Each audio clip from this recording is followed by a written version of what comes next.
Great job, everyone. I got to catch my breath after that. Whew. Okay. Thank you for participating in worship with us together. We're going to bring the kids back up at the end of the service to do another song together. So did you guys have a little bit of fun? Yes. Yeah, that was awesome. And give it up for Kelsey. Raise your hand. Kelsey and Braxton and Anu for participating, leading us in worship today. I think these are some of our youngest worshipers that we've had, and we're really happy to celebrate them together. So one aspect of being family, important aspect of family, is that we serve together. 1 Peter 4:10 says, each of you should use whatever gifts you have received to serve others as faithful stewards of God's grace. Peter emphasizes the word diakonia, it's that word service, which translates to service or ministry. So you have received the opportunity to minister to others. And he doesn't just give this command to elders or pastors, he gives it to all people, those who love Jesus.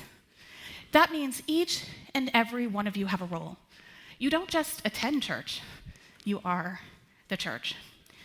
Scripture uses a metaphor of a body in 1 Corinthians 12, which reminds us the hand can't say to the foot, I don't need you. That would be silly, right, Faith Kids? It says that each part is critical for one another. That means you matter. You are not a spectator. No matter how old, no matter your gifts, big or small, you are part of God's grace to this family. Every one of you has a role to play. What if we really believe this? When we serve together, it shapes us. Think of a family cooking a meal. I mean, it's messy, right? It's pretty loud, but everyone pitches in. Each part is equally the same. How many of you have ever gotten down to the dinner table, like all the dinner ready, and the table's not set? Anyone? I'm alone? Okay. Happens all the time for me, for the Gerrard family. But every person matters. Every single role matters. That's church. And as ministers to kids and students, Em and I, we have the personal convictions, and we believe the God-given convictions, to ask ourselves this question. Do we believe this for every person, no matter how young or old? Can the Spirit work through a 16-year-old or a third grader? Does the Spirit work through kids on the stage during worship? If every person matters, then when we are missing, what are we missing when we don't listen to kids and students? So today, I am inviting you to hear from our students and Emma about the ways that serving with their spiritual family has shaped their faith. Thanks, Angie. So earlier this summer, we had the awesome opportunity to go on a missions trip. It's a week of service. So this year, we went to Black Mountain, North Carolina, the super rural town in the middle of North Carolina, because they were impacted by Hurricane Helene last fall. So we served in this small rural community. We helped with home repairs. We helped with local organizations that were serving, and we were simply present with the people who were there who had been affected by the hurricane. But as always, these trips became far more about just the projects we were doing. It was about what God did in and through us in our hearts, about the way that God stretches our hearts, deepens our faith, and reminds us that we are the church, not just go to church. We don't just go to church. We are the church wherever we go. So today, you're going to hear from a couple of our students who experienced that firsthand. But before we do that, I wanted to give you a little overarching picture of what the week looked like. So our students have helped me put together a video that encapsulates some of the laughter, some of the work, and some of the ways that God did transformational things in our week in North Carolina. So take a look. What's up, Chad? We're back from a mission trip, and here's a little bit about it. Woo! It was pretty long, but it wasn't as bad as I thought it was going to be, especially because we had the gifts from the Faith Kids. So one of my big prayer requests for the week is the traveling. A 15-hour van ride is a long time. So, we have Faith Kids who kind of help us out, and they give us some games during the trip. One of the games that they had was we had to find certain things. And when we did find something, we got prizes. And one of the prizes was a Frisbee. And Connor Botsis thought it would be a great thing to start throwing that Frisbee around the van. So that entertained the kids for a little while. As soon as we got to base camp, I was really surprised because there were like a lot of tents and, stepping into our trailers where our beds were, the AC, it was really nice, and, the bathrooms were pretty good condition. So it was actually a pretty good living condition. During the mission trip, all of us girls slept in one trailer filled with about maybe 20 bunk beds. And even though it felt tight sometimes and maybe a little cramped, it was such an amazing way to bond with all the other girls, especially at night when we would come together to talk about our day or just chat or do our devos together or read a bedtime story before we went to sleep. So Mercy Chef is an organization that pumps out about 7,000 to 8,000 meals a week for their volunteers. My experience with them was we did a lot of prep work, making salads, cookies, cakes. So Conics is where Adventure Missions holds all their tools and supplies, and me and a couple of the people were able to distribute all the supplies. So I worked at Dudley's house with a few other people, and we did drywall and mudding, and one of the days he came to talk to us about his story and how the hurricane affected him, and it was really emotional and inspired a sense of purpose in our work. For the first day, we were insulating under the house because during the hurricane, her house, the insulation underneath was knocked over. So we were completely replacing that. And then day 2, we were putting a border around her house and cleaning up the border.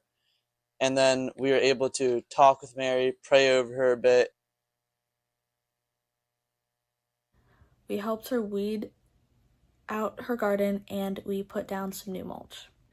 We were also pulling insulation out of the foundation or the underside because it all had gotten rotten or whatever. So pulled that out and pulled all the stakes out. My God moment was breaking through my anxiety and overcoming the homesickness by enjoying the time I spent in Black Mountain with my friends while we worshiped Jesus and provided hurricane relief to those in need. I felt God moving not only in me, but through everyone around me with their radiant smiles, patience, and glowing personalities. My biggest takeaway from North Carolina is that even when you're struggling, God always has a plan. When we went down there, those people had gone through a hurricane, and their lives were uprooted and their homes were destroyed, yet they still found ways to be grateful. And I found that really inspiring, and that was honestly a God moment for me, that God uses hardships. When we were on the work site, my group saw actually 3 baby bears and a mama cub. They're so cute. Got some of the leaders to wake up early with us, do a local hiking trail, and I thought that was really nice to see the local area and everything. While working in Tanya's crawl space, we needed to wear hazmat suits because we were putting up insulation, so Dave came up with this brilliant idea to make an Oompa Loompa video of all of us wearing the suits and popping in and out of the gullies. Of course, we all jumped on board with the idea, and I helped direct and edit the video. We ended up winning the video contest that Adventures and Missions had for the week, and we got some awesome God is Good shirts. So this is my second trip as a leader, and what has made me want to do this as a leader was really the experience that I had when I was a high schooler. I had my parents as leaders, and that was really cool, but I also had young youth leaders that leaned in and made it fun to be as part of these mission trips. And so it's mattered to me to be a resource for these kids that they can go to and ask questions that isn't that far removed from high school, even though it gets further and further every day. You see the impact that these kids can have on one another when they're growing with each other in faith and battling life's tough challenges, and that's why these trips are amazing.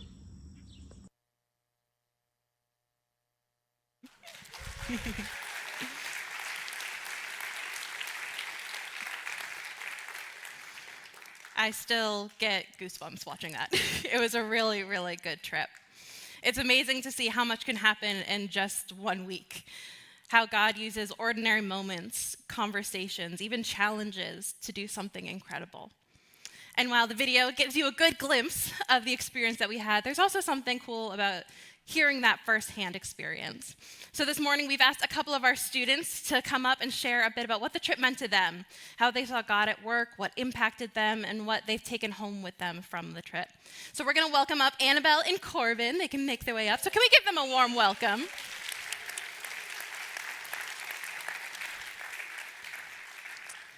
So we're going to hear from both of them a little bit about their trip. We're going to hear from Corbin first. All right, hello, I'm Corbin DeVenny. I'm going to be a sophomore, and I hate public speaking, but for some reason, I'm here. Thank you. So the main reason that I went on this trip was because all the leaders just kept pressuring me and telling me that I should go and that it was going to be a lot of fun. And so I did, I signed up, and I knew that it was going to be a great experience and that I was going to be able to learn more about God. But I was a little anxious about the trip because the other freshman boys weren't going to go. So a week with all the upperclassmen was a little intimidating, especially since I wasn't as close with them. So I figured it was still going to be a good week, but I'd just be sitting in the back seat. But as time went on, I began to get closer with everybody. I began to get closer with the guys and the girls and the leaders. Because when you're all working in the same house, or chasing mice in a crawl space, or slipping in the rain, or sitting in a van for 15 hours, you really get to know people. So for the first day or two, I was kind of quieter and just going where everyone else went. But then for the rest of the week, I was engaging in conversations, and I really felt like I was one of the group. So it was just amazing to be able to bond with everybody, because the thing I was most worried about turned into something that I didn't even need to try to solve. God just shipped me off to North Carolina with a group of people, and I came back with them as a family, and that's all I really could have asked for.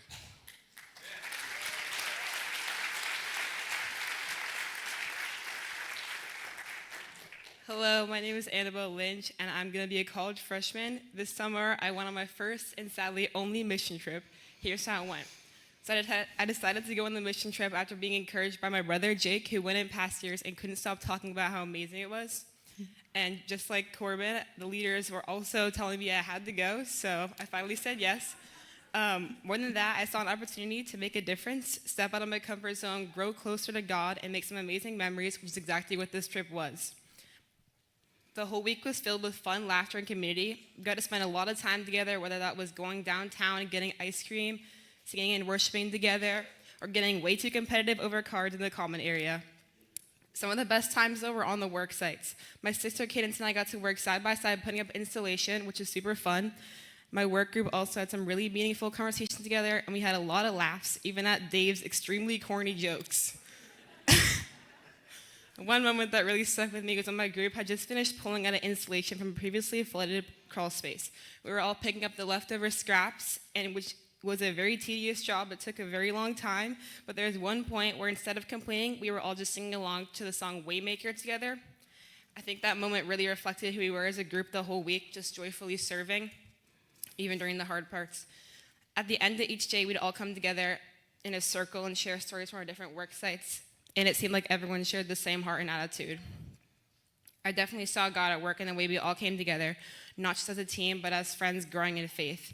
We built real and lasting connections together, and I think it was our shared faith that really helped us to stay strong and focused on the bigger picture, which was serving the community. The most rewarding part was seeing like the homeowners' faces after we helped their houses. That was just the most amazing part, I think. And this experience really changed my perspective once I got back home. It made me realize how quickly things can change. A lot of the people we served never expected to be hit by a flood, and some of them didn't even have flood insurance. And seeing the destruction in their homes and communities really opened my eyes to how quickly things can change, and we just shouldn't take anything for granted. It also helped me to trust God more deeply, even in the middle of uncertainty. There was so much destruction, but we saw how God brought people together in one restaurant called Blunt Pretzels. They had the only working fridge on their side of town while the power was out, so they used food from other local restaurants and families to cook hundreds of meals for the people that lived in Black Mountain. And it was just that generosity that brought the whole community together, and it also brought us together as a group of students just wanting to serve. God taught me so much on this trip, and especially not to be afraid to step out of my comfort zone. In the past, I always felt like mission trips weren't for me, but now I wish I could go back and go on every single one. The impact, friendships, and memories made were so worth it. Thank you.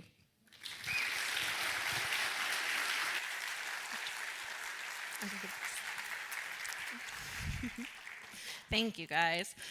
Oh, I'm gonna try not to cry now. I am so proud of all of our students. They did an awesome job on this trip.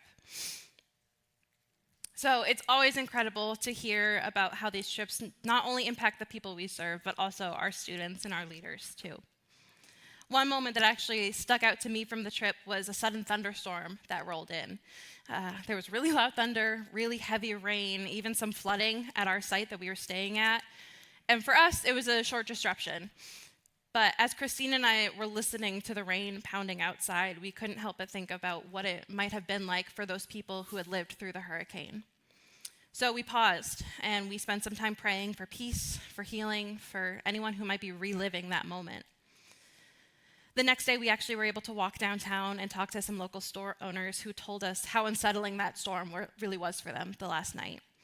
It was a reminder that even long after the headlines fade, the effects of disaster linger, both physically and emotionally. So that night for me was a reminder of why we were there. We were there to show up for people, to carry their stories, to pray, to listen, and to love people the way that Jesus would.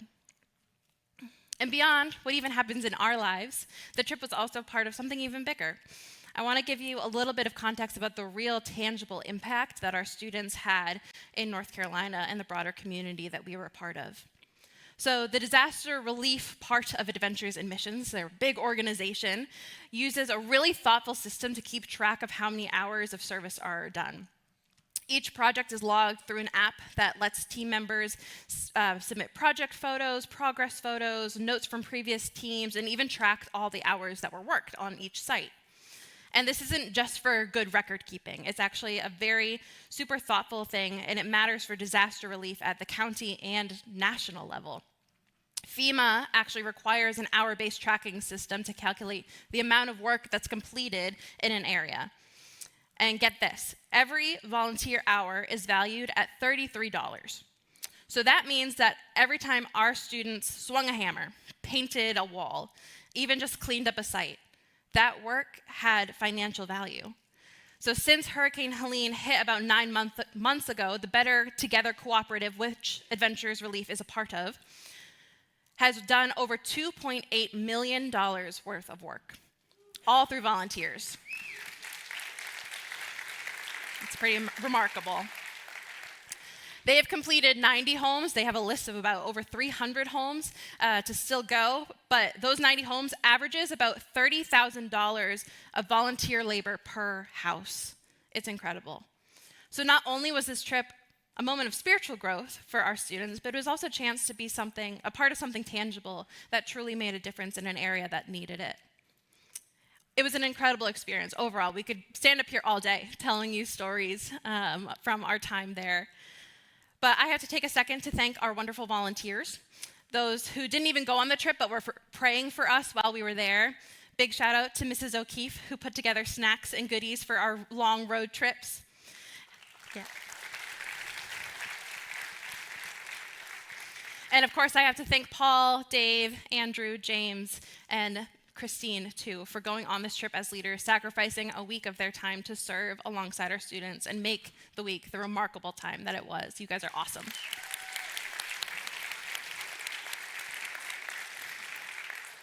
And of course, we're so grateful for all of you, too, because you made the trip possible. You were generous with your time and resources, helping us prepare. Those who were generous in donating towards the trip, whether you got your car washed, you bought a plant, you got an envelope here on Sunday morning. Thank you for supporting our students in this way. You made the experience possible, and we are so grateful.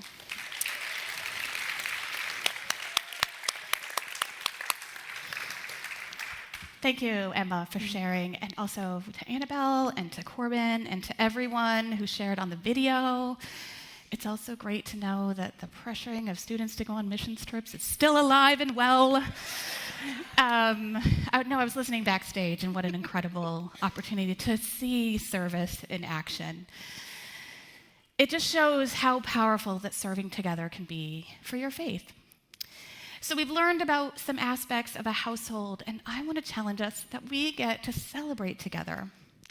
Acts 2:44 says, all the believers were together and had everything in common. Another important aspect of being God's intention, or another important intention for God of the church, is that we celebrate one another.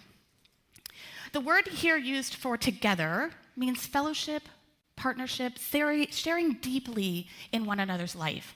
This isn't surface level friendship, this is shared life together. That kind of community doesn't just happen. It requires showing up, it requires vulnerability, and it means celebrating and grieving together. Romans 12:5 puts it this way: rejoice with those who rejoice, and mourn with those who mourn. Again, Romans 12:10, just a little further ahead in the passage, says, be devoted to one another in love. And the Greek here for love is family love. You might see some translations say, be devoted to one another in brotherly or sisterly love. It's because it's a kind of family love. It's like the affection between siblings, mostly. That's the kind of bond the church is called to have. And just in the last year, we have done a lot of celebrating together. We've done a lot of life together. This service is called Missions, which we just heard from, and Milestones. And that's because we like to commemorate the milestones of faith that our kids and students have throughout the year. Milestones that mark courage, that mark celebration, and that mark overcoming. Things like baptisms and baby dedications and missions. And it's your generous contributions that allow us to do all that we do. So we thank you so much for your generosity over the years. We've been celebrating milestones all year long, so we want you to turn your attention to the screen so that we can see what those milestones are together.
Cool is it that we get to celebrate all of that, all the things that God did this past year together? It's pretty cool. So one final way that we are the church is that we live out our faith together. In our milestone of missions, our students demonstrated that for us, that the church doesn't just exist for itself. We are a family on mission. As we mentioned in Acts 2, we see this beautiful picture of the early believers, sharing meals, praying, meeting needs, and then right after it says that in the verse, it says, and the Lord added to their number daily those who were being saved. People are drawn to real love. They're drawn to authentic community. There's a word in Greek, it's called oikos, not the yogurt, but it means both house and household. So in Ephesians 2, Paul reminds us that we're not strangers anymore, but we are members of God's household. That means that we are family. And healthy families make space for each other. So the way we treat each other in here actually has impact on the experience that people have with Jesus out there. So we have a challenge for you this morning. Become the church family you long for. Too often, we wait for the church to feel like family before we treat the church like family. But what if God is asking you to take the first step? What if instead of asking, why don't I feel connected, ask, who can I connect with? Or instead of saying, I wish someone would reach out to me, ask yourself, who can I reach out to? And you don't have to do this alone. We're going to give you this challenge today, but we want you to know that you are not alone. And if you need help finding your people, or you need to find where you fit, or you want to volunteer for one of our great teams, like Kids or Students, got to plug that, use this QR code because it will help us connect with you so that we can help you take your next step in being church family. Don't just go to church, be the church.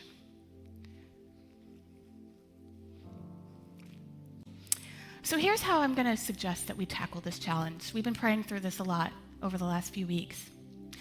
We're going to keep it simple, but it's actually quite deep. The first thing that I want to encourage you to do is, number one, do for one what you wish you could do for many. How often are we held up because we think, I just really would want to do that thing for everyone? But God is calling us to do that for just one person. Find one person in this church, maybe someone new, someone younger, or someone you don't know well, and decide to care about them like family. Invite them to coffee, pray for them by name, show up in their life. This is the model that we use for Faith Kids and students. I mean, you heard those students say they were invited by leaders, by adults in their lives who cared about them and treated them, loved them like family enough to invite this on the trip. And as a mom of one of the kids that went on that trip, I'm so glad I didn't have to be the only one to invite my kid on that trip. So do for one what you wish you could do for many. Second is open your life. Don't hide behind a smile or a Sunday schedule. Let someone into your story. Daniel's going to talk about what your story is next week. Be honest. Be present. This church becomes family when we take off our masks and we welcome each other in. See, this is what I love about serving with kids. They are honest, almost to a fault. In fact, a few months ago, I think it was now, I walked into Faith Kids and one little guy says, Miss Angie, did you get a haircut? And I said, yeah, I did. Thanks for noticing. And he looks straight at me and goes, I don't like it. Maybe not that honest, right? But on the flip side, I was able to go into our Faith Kids. We're doing a series called Questions Kids Ask a little bit later this summer. And so I went into Faith Kids and I just said, what are your questions about God and faith? It's one of my favorite Sundays I've ever had, you guys. Kids have incredible questions about God. And some of them are so funny and so sweet. But one little guy looked straight at me and he said, why did God make people with disabilities? How honest is that? What if we put our guard down and we wrestled with the real questions that we face in our day-to-day lives? Open your life. And lastly, stay when it's hard. If we're going to talk about the metaphor of family, we have to talk about when it gets hard, right? Well, every family, every relationship has moments of messiness. Someone's going to disappoint you, and you're going to disappoint someone. Now, to be clear, I am not talking about abuse. Abusive relationships or communities should never be tolerated.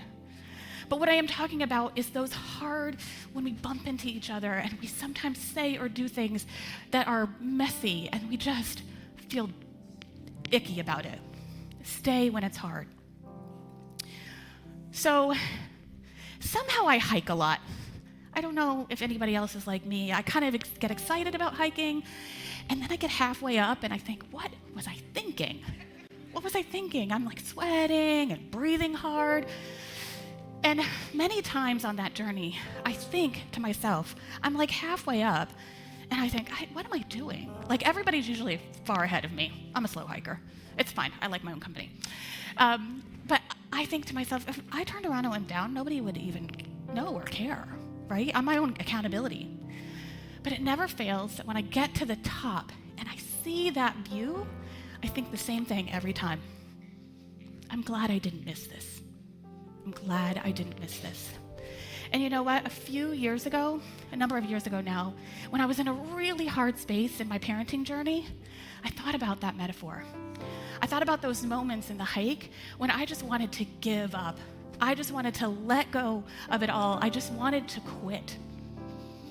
But then I remember when I got to the end of that, I thought to myself, I'm glad I didn't miss this. And you know what? That is my experience when we press through the hard. In fact, today is one of those moments, because in those hard moments of parenting, I'm glad I didn't miss this, because my kid was part of all of this. I'm glad I didn't miss it. Let's be a community that stays when it's hard so we can say, I'm glad I didn't miss this. So when the going gets hard, stay anyway. Press in. That's how real love grows. And that's how family is built. Thank you, Faith Community, for being a part of what we got to celebrate today. We're going to close our service. Emma's going to do a beautiful prayer for us, and we're going to close in worship. And we're just so grateful. If you want to get involved in kids or student ministry, reach out to Emma and I. We're headed over to Framingham right after this, so I would say come see us. But hit us up during the week. We would love to partner with you to do for one what you wish you could do for many.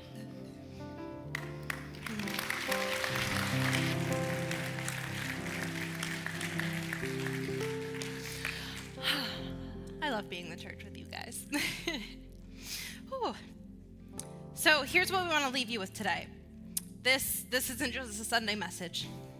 It's an invitation into a way of life, into becoming a people who live like we actually belong to one another.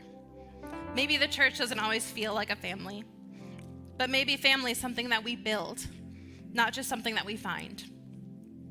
So let's pray, because the good news is that God's Spirit is already at work. We just have to say yes. So would you pray with me? God of every household, you gather us not as strangers, but as siblings. Not as perfect people, but as people being shaped by love, by grace, by one another.